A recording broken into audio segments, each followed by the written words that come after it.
आपने कभी सोचा है कि एक सिंपल सा केक अपने पीछे कितनी सारी छोटी छोटी कोशिशें छिपा कर रखता है। आज की वीडियो में केक डेकोरेट करते करते मैं आपसे अपनी होम बेकिंग जर्नी से जुड़ी कुछ बातें शेयर करूंगी। Hello friends and welcome back to my channel. बहुत से लोग मुझसे पूछते हैं होम बेकिंग कब स्टार्ट करनी चाहिए और क्या कोई होम बेकर हर कोई बन सकता है। सच कहूँ तो बेकिंग की शुरुआत अक्सर किसी बड़े प्लान से नहीं होती, कई बार बस एक सिंपल मूवमेंट से होती है। मेरी जर्नी भी कुछ ऐसे ही शुरू हुई थी लॉकडाउन में, जब आया था मेरे बेटे का बर्थडे। उसका 3rd बर्थडे था और सच बोलूँ तो बाहर सब कुछ बंद था, चीज़ें मिल नहीं रही थी। कुछ मिलती भी थी तो हम डर के मारे लेकर नहीं आते थे। हमें लगता था कि हमारे बच्चे छोटे हैं, कहीं इनको या हम में से किसी को कुछ हो ना जाए। तो उस डर से ही शुरू हुई थी मेरी ये कहानी, मेरी ये जर्नी। तो बेटे के बर्थडे के लिए ही मैंने फर्स्ट टाइम केक बनाया था। सारी चीज़ें मैं घर पर लेकर आई, अच्छे से हर एक चीज़ को सैनिटाइज़ किया, एक दिन तक उनको ड्राई होने के लिए भी रखा और उसके बाद मैंने उसको सारी चीज़ों को, सारे इंग्रेडिएंट्स को निकाला, उनको फिर यूज़ करना स्टार्ट किया। आज भी सोचती हूँ ना तो ऐसा लगता है कि मानो कल की ही तो बात है, लेकिन धीरे धीरे ये सफ़र 5 साल से भी ज़्यादा लंबा हो चुका है। रेसिपी देख देख कर केक बनाया करती थी और ऑनेस्टली बताऊँ तो केक ना स्टार्टिंग में बिल्कुल भी परफेक्ट नहीं बनता था। मेरे बेटे को चाहिए था स्पाइडरमैन का केक, लेकिन वहाँ पर मैं स्पाइडरमैन बना ही नहीं पाई, वो कुछ और ही बन गया। लेकिन फिर भी मतलब बच्चे के चेहरे पे खुशी आ जाए तो उससे ज़्यादा तो एक माँ बाप के लिए क्या ही बात हो सकती है। लेकिन केक जब सबने टेस्ट किया तो घर पे बना हुआ केक था तो टेस्ट तो थोड़ा अलग था ही, मतलब अच्छे साइड में था। सबने बोला कि डिज़ाइनिंग की कोई बात नहीं, लेकिन टेस्ट अच्छा है। शायद यही मोमेंट था जब मुझे लगा कि बेकिंग सिर्फ रेसिपी नहीं है, ये तो खुशी देने का एक अलग ही तरीका है। मुझे आज भी याद है कि जब मेरे बेटे ने, मेरी बेटी ने मेरा बनाया हुआ वो फर्स्ट केक खाया था और इन्होंने देखा था, तो इन दोनों के चेहरे पे ना एक अलग ही खुशी थी और उसको मैं आज भी मतलब फील कर सकती हूँ जब भी मैं अपनी आंखों को बंद करती हूँ।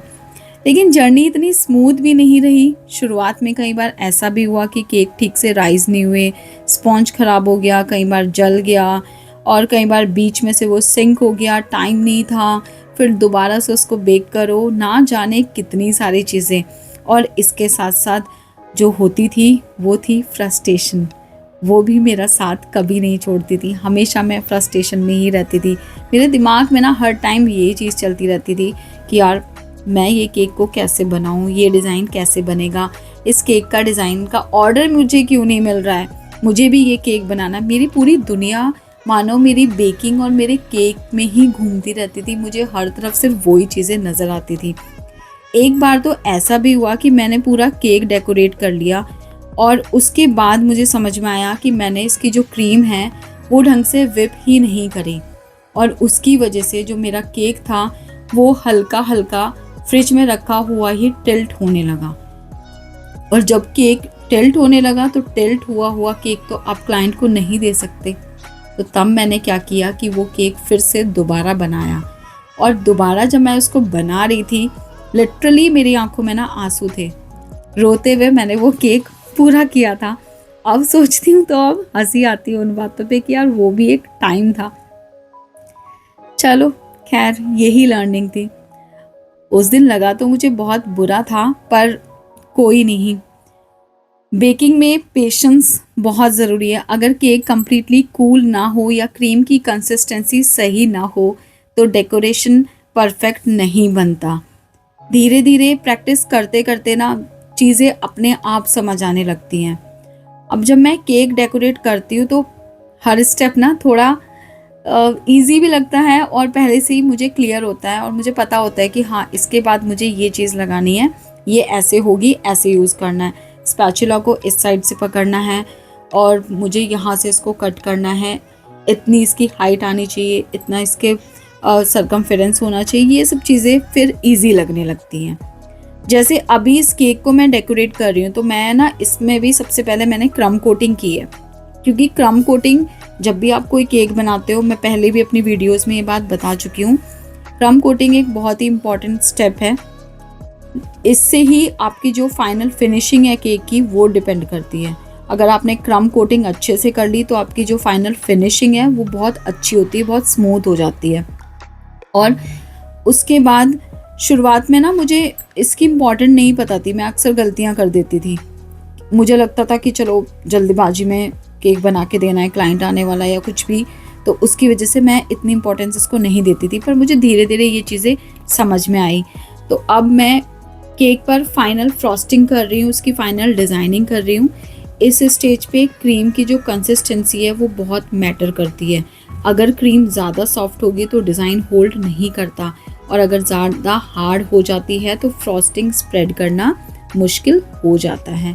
केक डेकोरेशन का एक और इंटरेस्टिंग पार्ट है, वो है इसकी स्मूथनिंग। जब हम स्पैचुला और स्क्रैपर से केक स्मूथ करते हैं तो धीरे धीरे केक और का लुक क्लीन आने लगता है, वो प्रोफेशनल लगता है।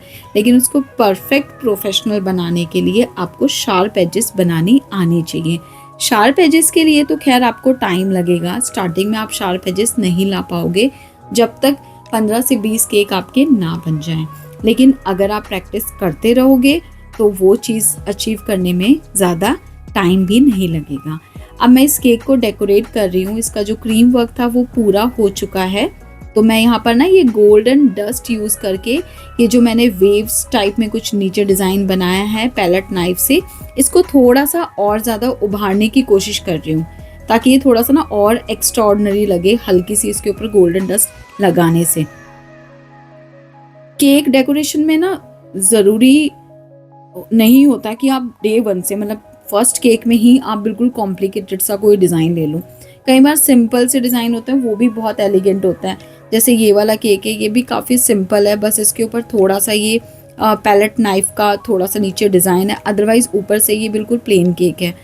और इस तरह के जो डिज़ाइन है ना वो बहुत एस्थेटिक लगते हैं, बहुत अच्छे लगते हैं। एक और चीज़ मैं आपसे बोलूँगी कि जब आप बेकिंग कर रहे हो तो बेकिंग में ना कभी भी कंपैरिजन मत करना, क्योंकि हमेशा हर बेकर की ना एक जर्नी अलग होती है। किसी का केक पहली बार में बहुत परफेक्ट बन जाता है और किसी को थोड़ा सा ज़्यादा टाइम लग जाता है। लेकिन अगर आप बेकिंग एंजॉय करते हैं तो वही सबसे बड़ा आपके लिए मोटिवेशन होना चाहिए। तो ये जो केक मैं बना रही हूँ ये सब मेरा ना उसी टाइम का, मेरी लर्निंग का ही हिस्सा रहे हैं। उस टाइम पे मैंने लर्निंग को प्रॉपर इम्पोर्टेंस दी, अच्छे से सारी चीज़ों को देखा समझा, तो ही मैं आज इस लेवल पे हूँ कि मुझे ना केक बनाने से पहले बिल्कुल भी डर नहीं लगता है। और लेकिन पहले बहुत ज़्यादा डर लगता था, हर चीज़ को सोचती थी, समझती थी। कई बार तो ऐसा भी होता था कि रात भर मुझे नींद भी नहीं आती थी। चलो ये सब चीज़ें तो चलती रहती हैं और बहुत ही लंबी कहानी है, इस छोटी सी वीडियो में तो कंप्लीट नहीं हो पाएगी। नेक्स्ट वीडियो में मैं और आपके साथ कुछ डेकोरेशन के टिप्स ज़रूर शेयर करूँगी। आपको अगर बेकिंग पसंद है तो इस जर्नी को एंजॉय करो और चैनल को लाइक शेयर सब्सक्राइब करो।